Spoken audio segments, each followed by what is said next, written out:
Hey everybody, it's Dave here from Dragonhill Games, and you're watching This Week in MTG Finance.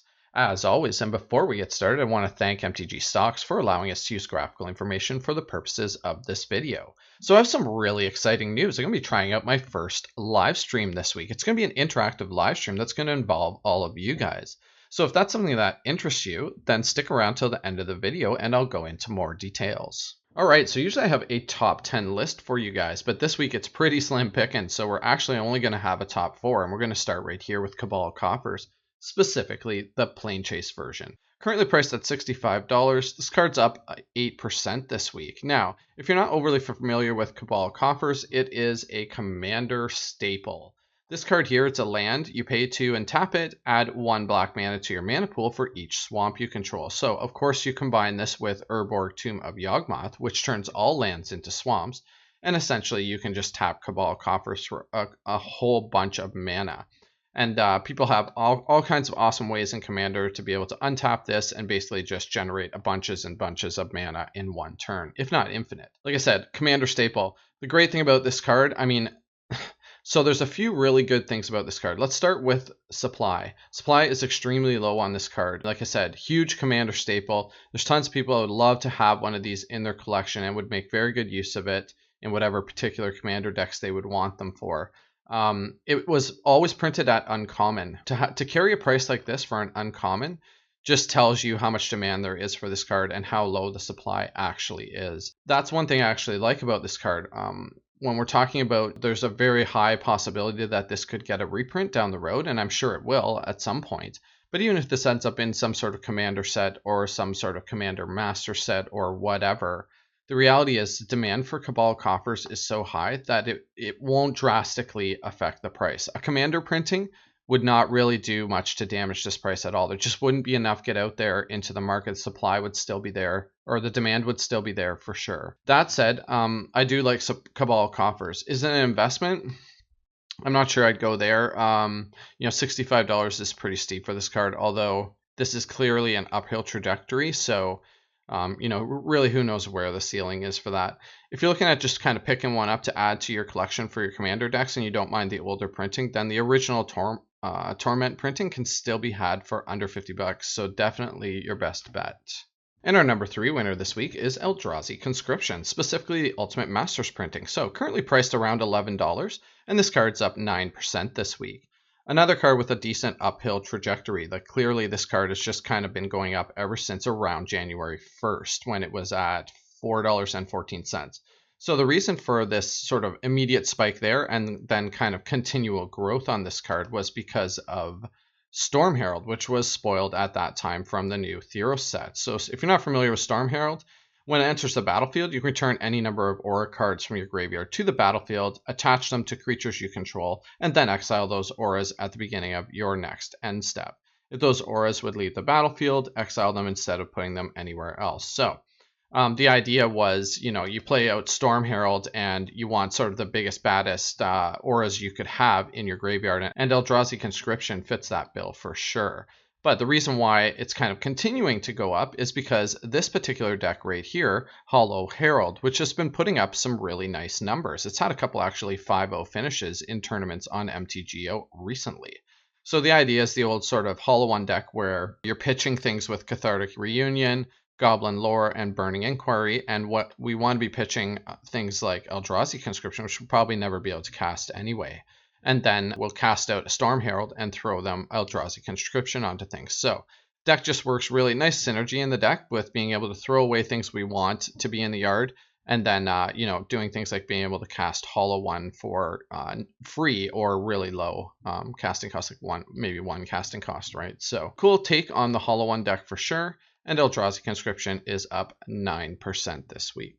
All right, and our number 2 winner this week is Cyclone from Arabian Nights. Typically in these weekly winner lists, I do want to say that I try to stick away from, cards that are reserve list, sort of buyout type cards, or just weird collectible cards, right? Like we had more than 10 cards go up this week, but a lot of them are not really worth talking about. Stone Throwing Devils, this card is a 1/1 black devil with first strike for 1. And it's like $8. It's the highest increase in a card this week at almost 22%. But no one's going to pay, I mean, other than the fact that you may be a collector or trying to just park your money somewhere right now in these trying times, no one is going to pay $8 for a 1/1 first striking black creature. It's just, I mean, there's a zillion of these printed out there that you can find for 10 cents that are all sorts of other types of creatures, you know, not just devils. So clearly these are collectible cards, and most of these cards this week that have moved are moving because people are essentially parking their money. I mean, I talked about this a little bit last week, and I actually thought that this was going to happen.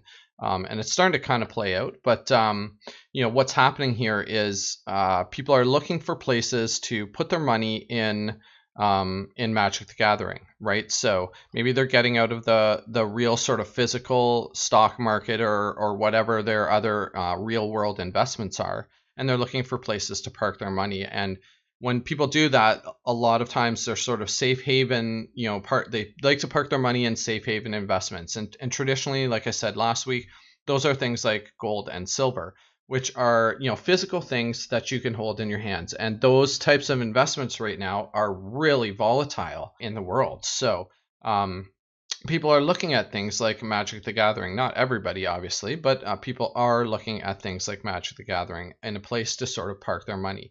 And the safest place to do that, especially right now in Magic the Gathering, since the you know, reserve list market, the reserve list has taken such a huge hit, you know, 20, 30, 40% over the course of the last year, that prices are just attractive right now if you have money to dump into something like this. So a lot of the cards on the list, like I said, this week are just moving for those reasons. So I'm not really going to spend time going over that. That's sort of a topic for a different video. But I did want to talk about Cyclone this week. And the reason why I do want to talk about Cyclone is because it's just an awesome card with the most awesome wording. I love some of the wording on some of these older cards. So first, let's talk Cyclone at $12.40 is up 10% this week. Week over week, one of the higher moving cards for sure. Cyclone is 2 green and 2 for an enchantment, and here's where this card is just awesome.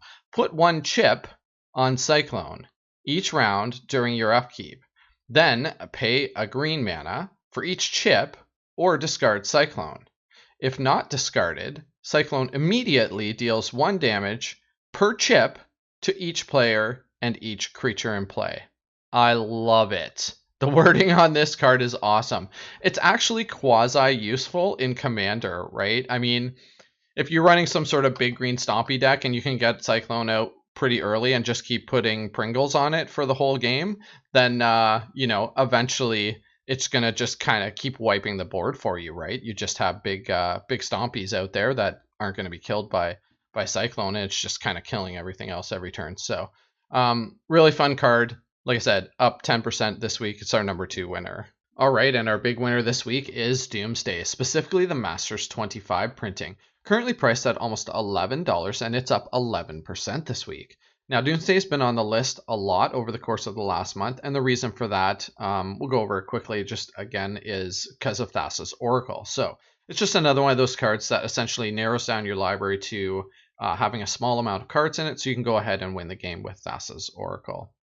Now, what's really interesting about Doomsday this week is not only is it the biggest winner, it's also the biggest loser.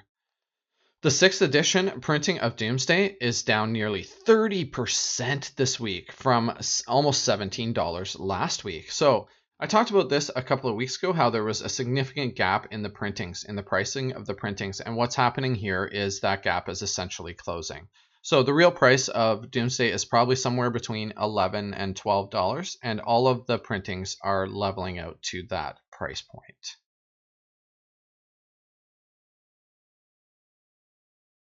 All right, before we get to cards that I'm investing in this week, as always, if you're a subscriber, you know I want to thank you for being here. I really appreciate your support. And if not, now's a great time to go ahead and hit that subscribe button. We post at least 2 videos every week. Okay, so rather than give you guys a bunch of cards that I'm investing in this week, I thought I would take more of a generalized sort of investing in Magic the Gathering approach in these difficult times. So I'm sure you guys watch a bunch of investment channels. If you don't, you should. Guys like the Rogue Market and stuff, they're really good. These guys know what they're talking about. They've been doing it for a while. store owners. So getting information from a bunch of different sources will help you formulate your own sort of opinions on things. And you can take away bits from me, bits from other people, and sort of decide what's best for you.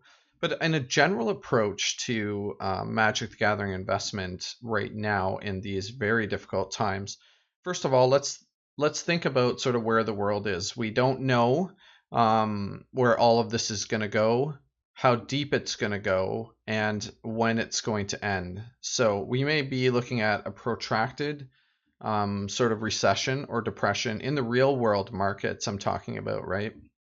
We'd be looking at a protracted recession or depression.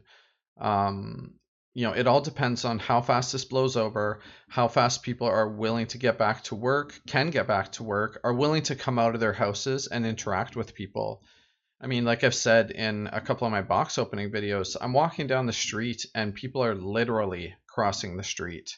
They won't even come within 30 feet of you. So it's going to take a while to get that out of our brains. Even after everything is gone with the situation that we're in now, it's going to take a while for this to kind of get out of our psyche. This may be the new normal for a while, even after everything is okay. So that said, where do you kind of put your money right now if you're looking at Magic card investing? So first of all, take a look at, can you afford to be investing in Magic cards? You have to honestly ask yourself that question. If you have extra money to do something like that, that's fantastic. And there are some really, really great opportunities at this time. Practically everything on this page is an amazing opportunity, and we'll get to all that in just a second. If you can't afford investing in Magic cards right now, don't. Take care of yourself and the people you care about. That's the most important thing right now and for the immediate future. That said, if you're in a situation where you're kind of looking at the other side of things, like, hey Dave, I've got a ton of cards, it's tying up a lot of my money, I need access to this money, is now a good time to sell? I can't really answer that question for you. I don't know where the bottoms are on these cards, on Magic cards in general. If we just take a look at where kind of the Magic card markets have been going over the course of the last couple of days and weeks, well, we're clearly in a bear sort of market in terms of Magic cards. There are over 3 cards down for every 1 card that is up. And the 1 cards that are up are, bizarre sort of collector and reserve list type cards. So there's generally not a lot in here that is actually sort of played. This is all just investment level cards, right? The stuff that's going down. Now, I will say this. So of this massive list of cards that's going down, we have cards at the top end being under 30% down. So this is panic. This is not an entire rout. This is not a rout. This is not fire selling Magic cards. If it was, you'd see a lot of this stuff 50, 60, 70% down. This is, I'm scared. Some people want to get out of these cards, so they're selling and the prices are drifting downwards, right? It's not a total collapse, I wouldn't say at this point. Now, I can't say that won't happen in the future. I don't know. Again, no crystal ball here. But we are clearly in a downturn. There's 100% no way to say any other thing that would be true other than that the fact is Magic cards finance is in a massive downturn right now. Like I said, over 3 cards down for every 1 card that is going up. So that said, where do you go with your money? Is it prudent for you to sell into this market? And the answer to that is if you need the money for your life, like I said, you and your family are number one. So if you have to sell in this market, by all means, you do what you have to do. If you can afford to park your cards and just sort of put them away and not look at them and think about them, then advice like stay the course actually is good advice if that is where you are at financially in your life.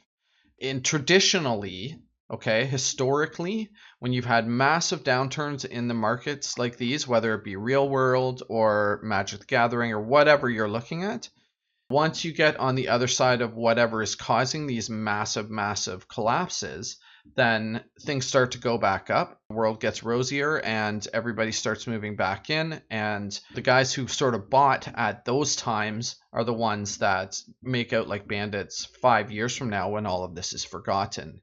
So, again, if you can afford to just put your stuff away, not care about it, not needing the money right now, then staying the course actually is good advice. Okay. All of that said, if I had money and if I was going to be putting, some money into Magic cards right now, which is what I'm doing, I'm not, again, I do want to stress this. I am not, a professional when it comes to Magic card investing. I've been doing it for a very long time, but I do this as something that I want to do. And I provide what I'm doing to you guys as entertainment. You do with this information what you will. I have been very successful at investing in Magic cards, but again, there's no guarantee that that will continue for me in the future. So again, entertainment purposes only. But if I'm putting money into the Magic card market right now, which I am, then I'm pretty much buying everything from this set right here that I can get my hands on. There's a few things like Mana Crypt. I'm not really interested in picking up, too many Mana Crypts. $135 is a great price for Mana Crypt compared to the $200 that it was a little while ago. But Mana Crypts are in high demand. There's still a low supply, even with all the stuff that we've had out of the mystery boosters. People don't want one Mana Crypt. They want 5 of them, 10 of them. They want one for every deck. So mystery boosters is not going to put enough supply into the market to make Mana Crypts $30. It's just never going to happen. So this is probably the bottom for Mana Crypts. We might see a little bit down more, but again, not a card that I'm huge investing in. I think this is a sort of buy and hold kind of card if you have it. And I see a slow sort of steady upturn for Mana Crypt over time. Things like Teferi's Protection, a lot of other stuff, again, on this page is just really good investment points right now. Teferi's Protection's $40, $50 card, right? Again, there's going to be a bunch more supply of this stuff into the market, but there's never going to be enough Teferi's Protection. Anybody who's playing white's going to want one in every deck that's playing white. So, this is the type of card that once Mystery Boosters is forgotten a year from now, that these are $40, $50 cards again, right? So I'm definitely buying things like Teferi's Protection. Going down the list a bit more, things like Orshard are okay buys right now. I'd shy away from, like I said last week, some of the commanders.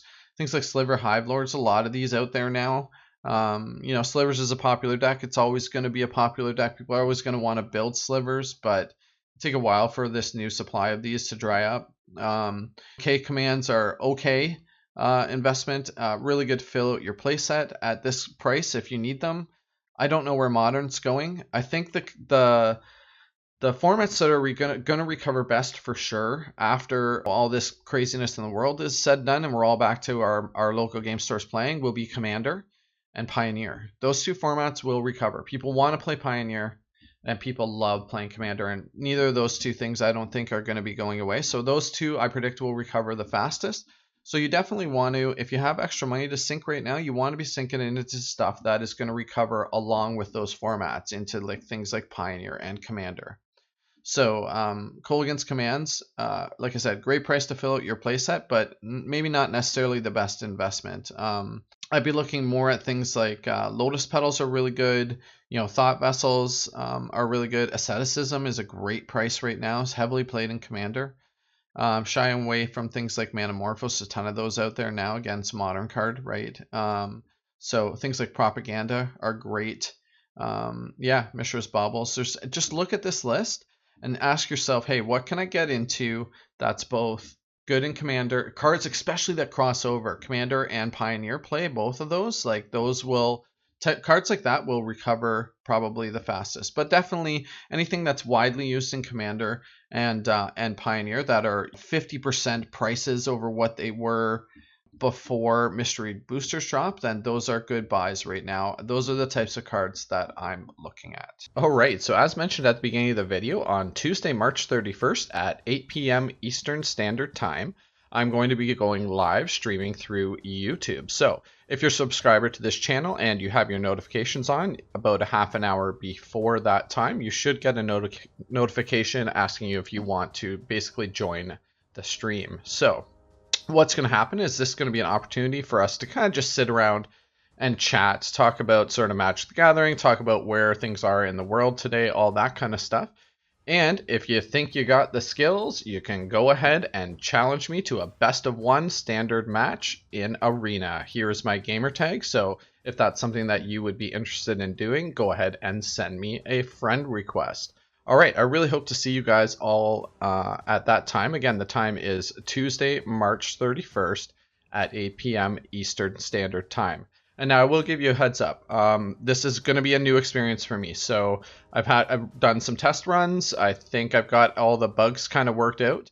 I don't have a USB, like I don't have a webcam right now. So everything will just be kind of audio and through chat and, obviously playing through Arena.